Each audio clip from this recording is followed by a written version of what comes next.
Yes, people, respectfully.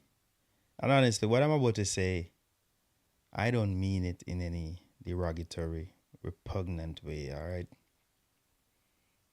But I believe what I'm about to say, it will rattle a few feathers. Take it not as a disrespect, guys.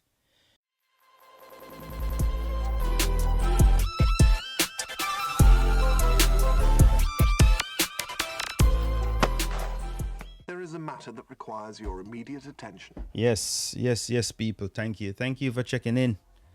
And if you don't know, this is a platform, guys, no ordinary 90, where football is more than a result. We bring you the ball game on a weekly basis. So if you're new, welcome. But I do ask that you hit that like button, guys. What that does is pushes the video in the algorithm, so that way people or other people can get a chance to see what I'm talking about or hear what I'm talking about, whatever it is. So please, guys, just hit that like button, and please don't forget also to share the video and comment. Football loves its history, but history doesn't play matches anymore. You kind of see where I'm going, right? And right now, you got clubs who are basically living off memories instead of results. So let's have an honest conversation, because nostalgia doesn't win trophies in modern football. Football over the years has changed. We all know that. The game, the money, the players, the expectations, every single thing has evolved.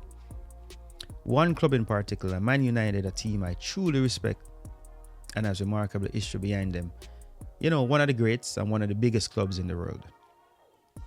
But what continues to surprise me is how clubs and fan bases are still emotionally stuck in the past.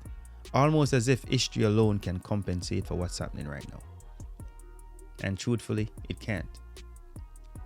Brings me back to a post I saw from Rio Ferdinand saying that, and this is after the sacking of Amarin from Man United, that there's no way Mikel Arteta wouldn't consider taking the job at Man United. And I laughed, because people seem to forget football has changed over the years. The Man U that we know is not the Man U of today. It doesn't bring the same weight. And that's where I think the conversation completely, for me, loses perspective. Because the Manchester United people are imagining just does not exist anymore. That's just the honest truth.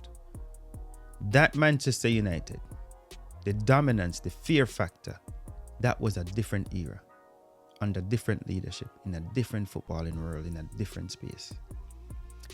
When a manager considers a job, right, they're not inheriting the past. They're inheriting the current structure of the club, the ownership, the recruitment, the dressing room culture, the pressure, the noise, the fans, the instability, the aura, the energy around the club. So let's call a spade a spade. Man United right now are underperforming, and no amount of trophies from 10, 15 or 20 years ago changes that reality. What I see far too often, and this applies to all fan bases, not just Man U, is history being used as a defense mechanism. We have won more than you. We're a massive club. Put respect on our name. But here's the uncomfortable truth, because sometimes you have conversations with people, and because their team is not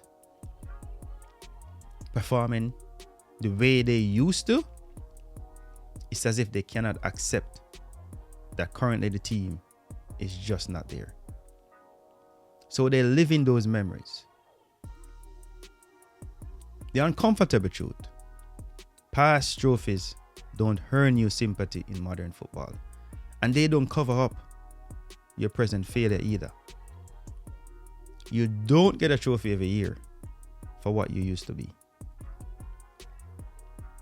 You earn respect for what you are now. So the results matter. Direction matters. Stability matters. They all go hand in hand. So when people ask, would Arteta really turn down Man United? Let's be honest. A big yes. If Mikel Arteta walked away from Arsenal tomorrow, he would instantly become one of the most in-demand managers in the world, based on what's out there, what's available. That's not opinion though. That's fact. But here's the reality no one wants to say out loud. Managers are no longer excited by Man United. Let's face it, guys. They are very cautious, very apprehensive, and they're very reluctant. And that should tell you every single thing about where the club currently stands. No, we're not saying that history doesn't matter. It always will.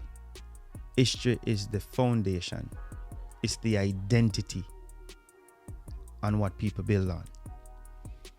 But history does not override the present, and it certainly doesn't excuse it.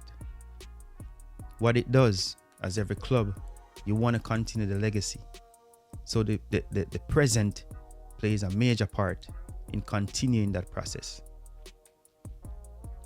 And if you're not currently competing, if you're not the likes of Manchester City, example, Liverpool, the PSG, the Barcelona, the Real Madrid, Bayern Munich, clubs who are currently winning stuff, doing well, not reminiscing, then you don't get to dominate today's conversation with yesterday's achievements. Manchester United today exists on a stage of their own. The current team stand on their own. The past team did what they had to do. That was their platform. That was their time. Now, the present team, it's your time. And until the present starts matching the past should stop being used as a shield. Because football doesn't reward memories, guys. It rewards what you do now. You know what I mean? So definitely we respect the history. Yes, it's primary. But don't hide behind it. Because football only cares about one thing. And it's the present. Once again, guys, this is no ordinary night where football is more than a result. Like, share, and comment. And as I always say, one love, respect, peace out. Bless. I'm out.